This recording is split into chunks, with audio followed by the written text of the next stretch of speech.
সুপ্রিয় দর্শক মণ্ডলী, আপনাদের সকলকে অনেক অনেক ধন্যবাদ। বাংলাদেশ ক্রিকেট বোর্ড বিসিবিকে ধন্যবাদ এবং বাংলাদেশ ক্রিকেট বোর্ডের সাথে সংশ্লিষ্ট সকল কর্মকর্তা কর্মচারী সবাইকে ধন্যবাদ জানাচ্ছি। আজকে পাকিস্তানের সাথে জয়লাভ করার জন্য টেস্টে প্রথম পাকিস্তানকে হারাতে সক্ষম হয়েছে বাংলাদেশ এবং পাকিস্তানের মতো শক্তিশালী দলকে তারা হারিয়েছে। তো আজকের এই ক্রিকেটের আপডেটটা বলবো আপনাদের যে বাংলাদেশ টসে জেতার পরে তারা প্রথমে বোলিংয়ের সিদ্ধান্ত নেয়। তা বোলিংয়ের সিদ্ধান্ত নেওয়ার পরে তখন পাকিস্তান প্রথমে যখন ব্যাট করে তখন 448 রান করেছিল, 6 উইকেটে তারা 113 বার ব্যাট করে এবং তারা 6 উইকেটে ডিক্লেয়ার করেছিল।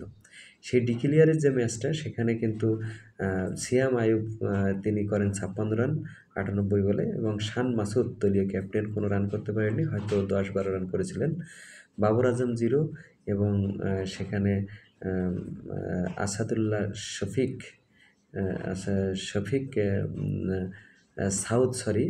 সাউদ শাকিল নামের এক প্লেয়ার, তিনি কিন্তু নূতন খেলোয়াড়, তিনি 141 রান করেন এবং 261 বলে। মোহাম্মদ রেজওয়ান যিনি পাকিস্তানের স্টার, তিনি করেন 171 রান 239 বলে। সেই ইনিংসে মানে পাকিস্তানের ফার্স্ট ইনিংস এবং বাংলাদেশের বোলিংয়ে ফার্স্ট ইনিংস যেটা, সেখানে কিন্তু শরীফুল ইসলাম 23 ওভারে 2 উইকেট লাভ করেন।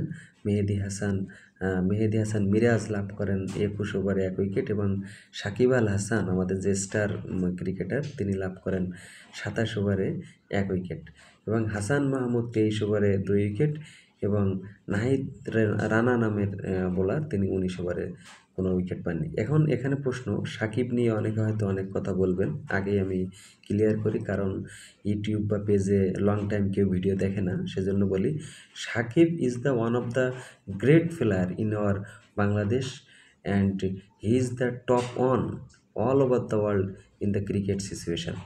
তো বিষয় হচ্ছে সাকিব মানে সাকিবের সাথে কারোর তুলনা হয় না এবং আমাদের ইন্ডিয়াতে যদি শচীন থাকে ক্রিকেটের বরপুত্র এবং শ্রীলঙ্কাতে জয়সূর্যা থাকে ক্রিকেটের বরপুত্র, ওয়েস্ট ইন্ডিজে যদি বরপুত্র থাকে ব্রায়ান লারা, তাহলে আমাদের ক্রিকেটের বরপুত্র হয়েছে সাকিব আল হাসান। তো দল মত জাতি নির্বিশেষে আমি মনে করি সাকিব আমাদের ক্রিকেটের গর্ব এবং সাকিবের কারণেই আজকে বাংলাদেশ ক্রিকেট অনেক গৌরব উজ্জ্বল, বিশ্বে মাথা উঁচু করে দাঁড়িয়েছে। সুতরাং সাকিব তো সাকিব কোনো দল মত নির্বিশেষে সাকিব একজন বেস্ট ক্রিকেটার, সেজন্য আমরা তাকে সম্মান করব এবং সাকিব ইজ বেটার, আর কোনো অপশান নেই। তো যে কথা বলছিলাম, বাংলাদেশের প্রথম ইনিংসে ব্যাট করে সেখানে 565 রান করে 10 উইকেট এবং 167 ওভার বাংলাদেশ ব্যাট করে 167.3 ওভার।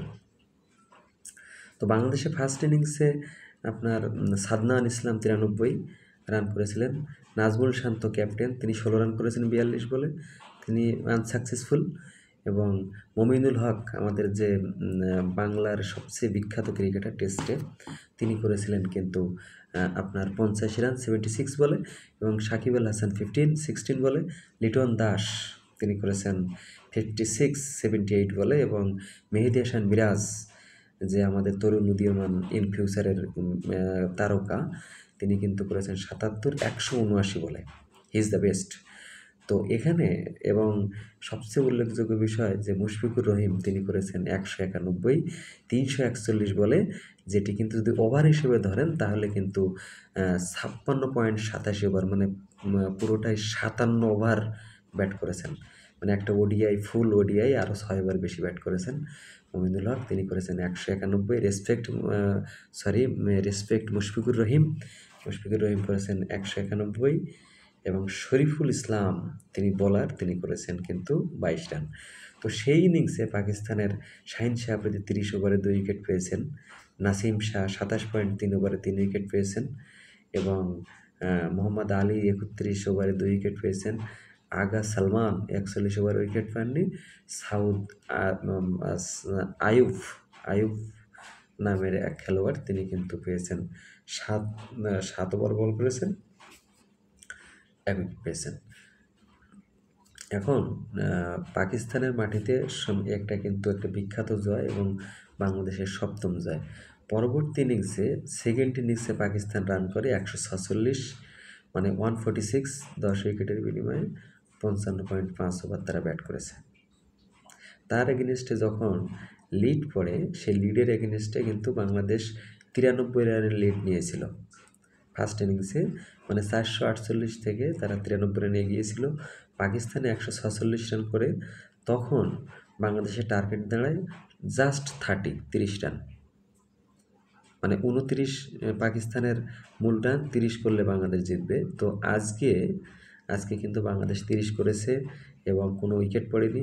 6.3 ওভার তারা খেলেছে, প্রায় ফাইভের চেয়ে একটু কম রান করে তারা কিন্তু ম্যাচটা জিতেছে। তো বাংলাদেশের এই বিজয়ে আমরা গোটা বাঙালি জাতি আমরা খুশি, এবং 1971 সালে আমরা যে জয়লাভটা করেছিলাম স্বাধীনতা যুদ্ধে, আরও একটা স্বাধীনতা যুদ্ধের মতো বিজয় আজকের এই বিজয়ের মাধ্যমে অর্জিত হলো। এবং সবচেয়ে উল্লেখযোগ্য বিষয় যে বাংলাদেশের নাজমুল হাসান শান্ত যে দলীয় ক্যাপ্টেন এবং পাকিস্তানের শান মাসুদ, তারা কিন্তু তাদের নামের প্রতি সুবিচার করতে পারেনি, এটা অত্যন্ত দুঃখজনক। তো রাওয়ালপিন্ডিতে রাওয়ালপিন্ডি ক্রিকেট স্টেডিয়াম রাওয়ালপিন্ডি, তো সেখানে খেলা হয়েছিল বাংলাদেশের এই টেস্ট বিজয়ে আমরা অনেক গর্বিত। এবং সবচেয়ে বড় বিষয় হচ্ছে পাকিস্তানের সাথে জিতেছি আমরা। পাকিস্তান আমাদের 1971 সালে তারা আমাদের সাথে মুক্তিযুদ্ধ হয়েছিল তাদের সাথে, এবং সেই যুদ্ধে কিন্তু আমরা জয়লাভ করি। আমরা বাঙালি জাতি, গর্বের জাতি, বিজয়ের জাতি, সেই প্রমাণটা কিন্তু আবারও দিলাম এই ক্রিকেটের মাধ্যমে। পাকিস্তানের সেই 1971 সালের বিজয়, 2024 সালেও কিন্তু পাকিস্তানকে হারিয়েছি, এবং টেস্টের মতো জায়গায়। We are very proud for this win. বাঙালি জাতি সবসময় মাথা উঁচু করে থাকে, গর্বের জাতি। তো বাংলাদেশের এই বিজয়ে অত্যন্ত খুশি আমরা। আজকে লাস্ট দিনে 30 রান করে আমরা ম্যাচ জিতেছি। Thank you Bangladesh, thank you Bangladesh cricket board, আজকের বিজয়ের জন্য স্যালুট।